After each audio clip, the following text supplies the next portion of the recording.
Em Salmos 88, o escritor desse salmo vai falar que ele tem uma doença que desde a sua juventude persegue ele, limita ele, né?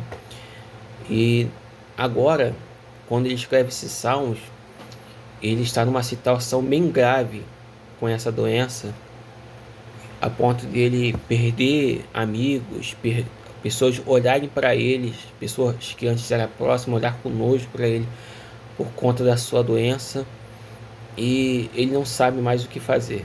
Ele está a ponto de ficar cego também, ele diz no texto, e ele está completamente desesperado.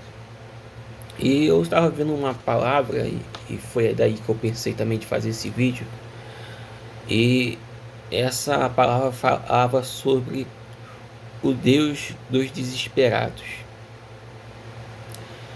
Porque muitas das vezes, quando nós estamos dessa forma, né, que nossos recursos já estão terminando, que nós não sabemos mais o que fazer, o que a gente faz, nós clamamos ao Deus do impossível. Nós falamos que Jesus tem poder para curar, para nos socorrer nesses dias de angústias, como esse salmista estava vivenciando. Só que não é isso exatamente sobre o que eu quero falar. Imagine você uma pessoa que não confessa a mesma fé do que nós, e ela desesperada, e ela clama a Deus. Afinal de contas, Deus, ele é o Deus dos desesperados. Essa pessoa vai até a Deus não porque ela quer um relacionamento como nós buscamos um relacionamento com Deus, mas porque ela precisa naquele momento. E muitas das vezes a gente olha com um certo preconceito para essa pessoa e fala assim: poxa, quer a bênção, mas não quer o abençoador, né? Não quer Jesus. Mas será que Jesus deixaria de atender aquela pessoa que se encontra num momento desesperado? É bem certo que o próprio Deus, ele também quer que essa pessoa se converta, que essa pessoa se arrependa e seja transformada e creia e tudo mais que nós sabemos do Evangelho. Só que Deus, o Senhor Jesus, quando esteve aqui na Terra, ele nunca deixou que essas pessoas que se encontravam desesperadas ficassem por fim sem uma resposta. Por fim, Jesus não olhava para eles e falava assim: olha, você não me quer, você só quer a sua bênção, então não tem como eu fazer esse milagre por você e pela sua vida. Então, o que Deus colocou no coração de estar falando hoje é para nós refletirmos e pensarmos a respeito disso. Pensarmos a respeito das pessoas que estão chegando.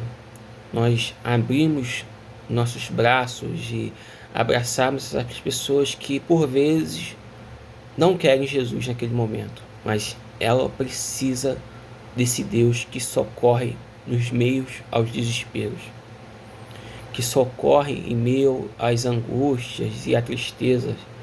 Então nós não devemos olhar meio que com um olhar de preconceito, não. Nós temos que olhar com o olhar de Jesus, que embora essas pessoas às vezes não querem um relacionamento com Deus, mas elas precisam do Deus que ama, o Deus que socorre, o Deus que não abre mão de socorrer, de fazer o milagre, mesmo que essa pessoa não queira um relacionamento real com ele naquele momento. Então, se você tem esse tipo de pensamento, esse tipo de visão, eu quero te convidar a pensar um pouco mais em relação a isso.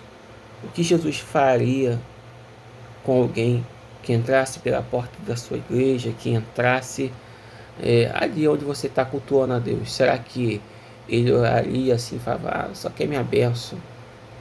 Ou será que, independente da motivação daquela pessoa, será que ele não abriria os seus braços e curaria como ele fez em toda a Bíblia?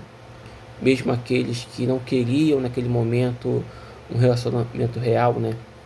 Como aqueles 10 que os 10 foram curados e somente um voltou para agradecer o que ele tinha feito. Então pense nisso, pense o que Jesus faria.